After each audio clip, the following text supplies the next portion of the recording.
তো hello friend, আসসালামু আলাইকুম। আপনারা সবাই কেমন আছেন? আশা করি সবাই ভালো আছেন। তো গাইস, আজকে ফাইনালি যাই আছে আমি গুয়াহাটি। তো আপনারা দেখতেই থাকেন ব্লগ ভিডিওটা। তো গাইস, ফাইনালি বাসের ভিতরে বসে আছি, একলা একলা, কোনো মানুষ টানুষ নাই। সকাল সকাল বাড়াইছি। তো গাইস, বাস একদম খালি।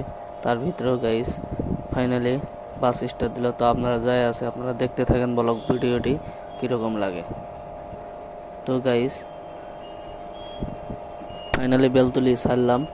তো আমরা যাই আছি গুয়াহাটি। তো আপনারা দেখেন বাসের ভিতরে কোনো মানুষ টানুষ কিচ্ছু নাই, খালি বাস, দুই একজন হয়তো আছে। তো গাইস, ফাইনালি ঝালুকবাড়ি পাইলাম, আর অল্প টাইম আছে। তো সবাই ঘুম পাড়তেছে, নামবো আর। তো গাইস, ঝালুকবাড়ির থেকে ফেন্সি বাজারের এসি বাসে চললাম। তো এসি বাসের মধ্যে অল্প ভিডিও করলাম, দেখেন কীরকম লাগে। এসি বাসে চড়ে অনেক মজা লাগে। তো দেখেন এসি বাসের সামনের ডিজাইনগুলো।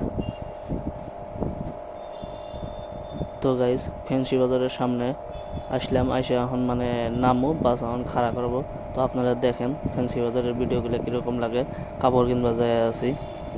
তো গাইস, ফেন্সি বাজারের ভিতরে ঢুকলাম, দেখেন ফেন্সি বাজারে কীরকম মানুষ সকাল সকালই।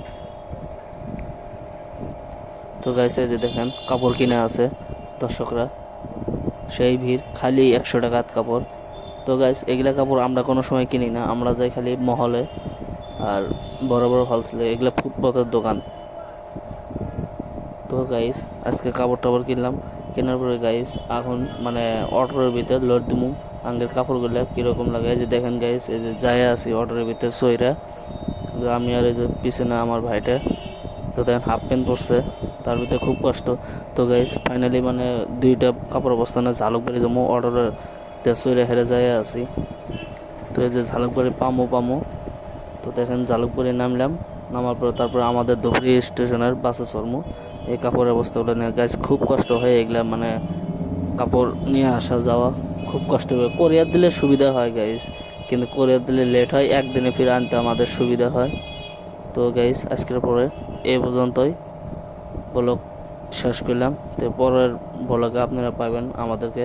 ফার্স্ট টাইম যেহেতু ব্লগ ভিডিও বানা আছে, ওইরকম আইডিয়া পাই না, নেক্সট ভিডিওতে আমাদেরকে পাইবেন।